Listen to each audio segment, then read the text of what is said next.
저희 조코피TV는 썬팅 필름의 새로운 패러다임을 선사하는 T9 필름, 고객의 차도 내 차처럼 꼼꼼하게 카스페이스와 함께합니다. 네, 반갑습니다. 조코피TV 조현일입니다. 자, 오랜만에 KBL 이야기 한번 해볼까 하는데요. 여러분도 KBL 많이 좋아하시죠? 네, 저도 하루의 마무리를 KBL과 함께 하곤 하는데 올 시즌 KBL은 뭐 여러 가지가 바뀌었습니다. 심판 판정도 굉장히 빡빡해지는 하드코어를 도입을 했고요. 또 여러 가지 뭐 심판의 판정에 의문을 제기하는 그런 또 코치 챌린지도 새롭게 도입을 했습니다. 자, 이 와중에 지금 대부분의 뭐 KBL 팀들이 우승에 노릴 수 있을 정도로 이 전력이 평준화가 됐는데, 이 와중에 엄청나게 질주하고 있는 팀이 있습니다. 바로 대구 한국가스공사인데요. 자, 이 팀의 질주를 한번 그 이유를 살펴보도록 하겠습니다. 자, 가스공사 같은 경우는 2021년에 창단했죠. 인천전자랜드에서 가스공사로 저 팀명이 바뀌면서 또 역사를 이어받았고요. 2021-22 시즌 6위를 기록을 했습니다. 5할 승률을 달성을 했었는데 안양 KGC에게 3전 전패로 탈락을 했고요. 그리고 22-23 시즌 18승 36패로 플레이오프 진출에 실패했습니다. 그리고 지난 시즌 제가 아프리카TV에서 편파 중계를 하기도 했었는데 21승 33패, 시즌 첫 시작이 너무 좋지 못했고 그 이후에 힘을 내기 시작했습니다만 결국 초반에 좀 까먹은 승수를 만회하지 못했습니다.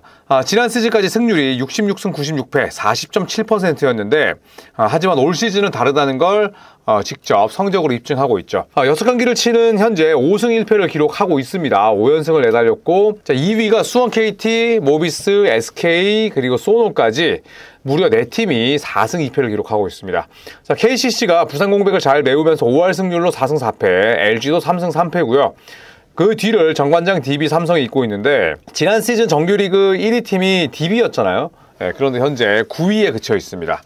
삼성이 감격적인 1승을 따내면서 소노를 꺾고 시즌 첫 승을 새기긴 했습니다만 현재 가스공사의 기세가 뭐 가장 이변이라 볼 수가 있고, DB의 1승도 의외의 요소 가운데 하나입니다. 자, 가스공사 선두질주의 이유를 한번 살펴보도록 하겠습니다. 제가 여름에 행사 때문에 뭐 강혁 감독과 또 이야기를 할 일이 있었는데, 일단 강혁 감독의 선수 시절 포지션은 가드였죠.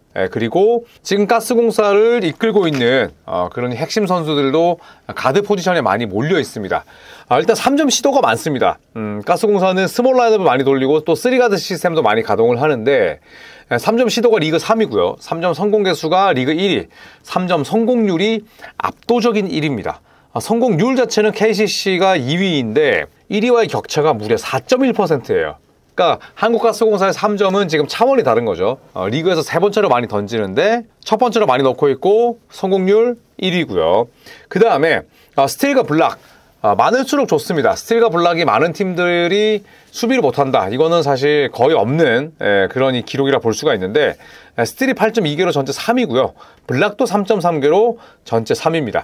가로 수비, 세로 수비 다 된다는 뜻이고, 이런 1차 스탯이 어느 정도 나와야 굉장히 좋은 2차 스탯, 그 다음에 훌륭한 수비팀이 될 수 있거든요. 그만큼 가스공사의 공수 균형이 대단히 훌륭합니다. 자, 3점슛 성공률 탑 10에 3명이나 가스공사의 이름이 들어 있습니다. 물론 뭐 표본이 많지는 않아요. 자, 하지만 곽정훈 선수가 6경기 44분, 평균 뭐 한 7분 절반 정도 뛰는데 3점 16개 중에 9개나 집어넣었고요. 양재혁 선수, 이 선수 같은 경우에도 평균 한 11분 정도 뛰는데 3점 6개 중에 3개, 표본은 적습니다. 자, 하지만 앤드류 니콜슨이 놀랍죠. 6경기에서 38개를 시도해서 18개를 집어넣었습니다. 3점도 좋고 2점도 뛰어나고 리바운드도 열심히 하고 동료를 위한 핸드오프나 또 스크린, 리바운드, 각종 꾸준한 일에 열심인데 3점까지 이 정도로 넣어주거든요. 뭐 이 외에도 3점을 던질 수 있는 선수들이 많잖아요. 뭐 김낙현, 뭐 벨랑겔, 뭐 신승민 선수, 또 부상 중이지만 뭐 차바위 선수, 또 빅맨이지만 이대현 선수도 3점이 가능하고요. 로스터의 대부분의 선수들이 3점을 던질 수 있다. 이거는 결국 강혁 감독이 원하는 3가드 시스템, 스몰 라인업뿐만 아니라 스페이싱도 원활하게 이루어진다는 거죠. 작년보다 더 빠른 농구를 하고 싶어요. 그 부분에서 연습을 하고 있고요. 강한 저희 수비력을 좀 압박을 하면서 빠른 속공과 외곽에서 전부 다 던질 수 있는 외곽 슈터들이 많기 때문에 그런 부분을 많이 연습을 해가지고 좋은 경기력을 하려고 하고 있습니다. 가스공사의 페이스, 그러니까 경기 속도가 가장 좀 느리더라고요. 그런 부분에 대해서는 감독님이나 아니면 동료들과 좀 이야기를 해봤나요? 저 때문에 좀 페이스가 좀 느린 것 같고요. 저만 빨라지면 저희 팀은 많이 좋아질 것 같습니다.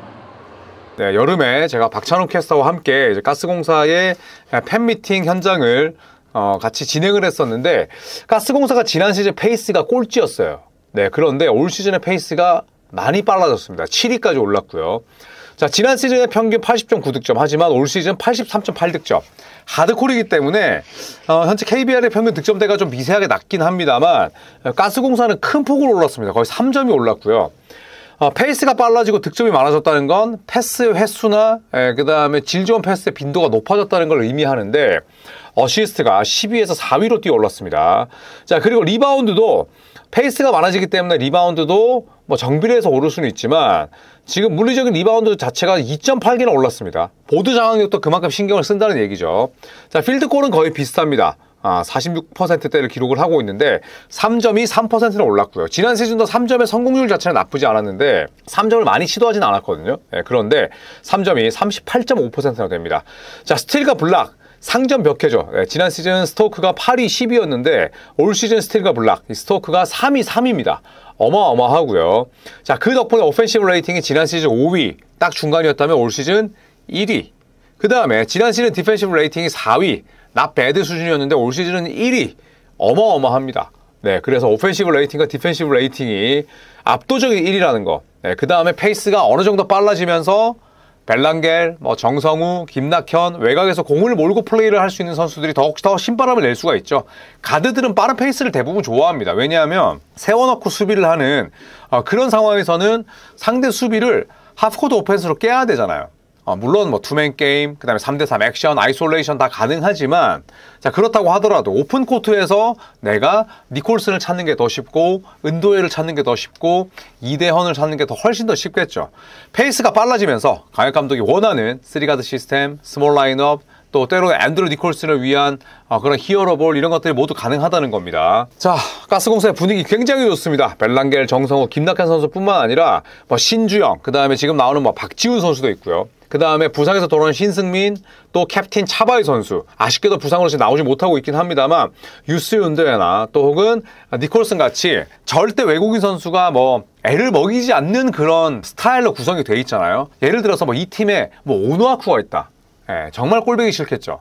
왜냐하면 내가 잘 될 때 신나서 플레이를 하는데 온갖 표정에 짜증 다 있고 감독이 시키는 대로 하지 않고 팬들을 기만하는 그런 농구를 한다면 가스공사가 이런 성적 낼 수 있을까요? 아닙니다. 그렇기 때문에 KBL, 특히나 외국인 선수에 대한 의존도가 높은 이런 KBL은 어떤 외국인 선수를 뽑고 데려오느냐도 굉장히 중요합니다. 가스공사가 갑자기 은도의 선수를 데리고 온다고 했을 때 그냥 기존대로 가지 왜 바꿀까?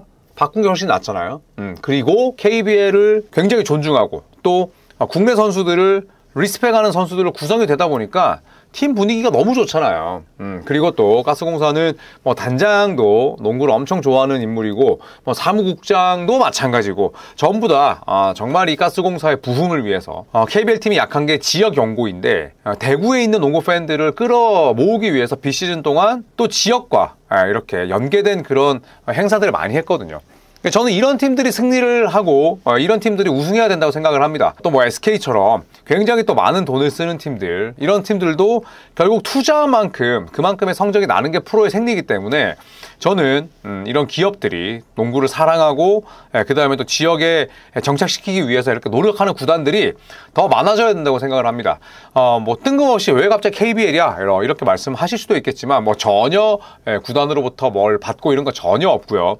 제가 작년에는 가스공사를 편파 중계를 했었는데, 자, 이번에 주요 방송사가 바뀌었잖아요. 네, 그러면서 가스공사를 할 수 없게 됐지만 제가 작년에는 그 누구보다도 가스공사 경기를 많이 봤기 때문에 이런 변화가 더욱더 반갑고 또 긍정적인 마음에 KBL을 다뤄봤습니다. 영상을 저희가 쓸 수는 없기 때문에 NBA식으로 이렇게 리뷰는 할 수 없습니다. 자, 하지만 이렇게 최소한 한 달에 한두 번이라도 또 KBL 소식을 전할 수 있도록 노력을 하겠습니다. 조현일이 왜 갑자기 KBL 건드리지? 라고 의구심을 가질 수는 있겠지만 KBL 아예 모르면서 왜 이런 거 찍는 거지? 바로 삭제 처리합니다. 네, 저는 KBL 굉장히 좋아하고 KBL이 지금보다 더 부흥했으면 하는 마음으로 또 이런 컨텐츠 찍어봤으니까요. 여러분 재밌게 읽어주시고 가스공사의 질주가 어디까지 이어질지 또 함께 지켜보시죠. 고맙습니다.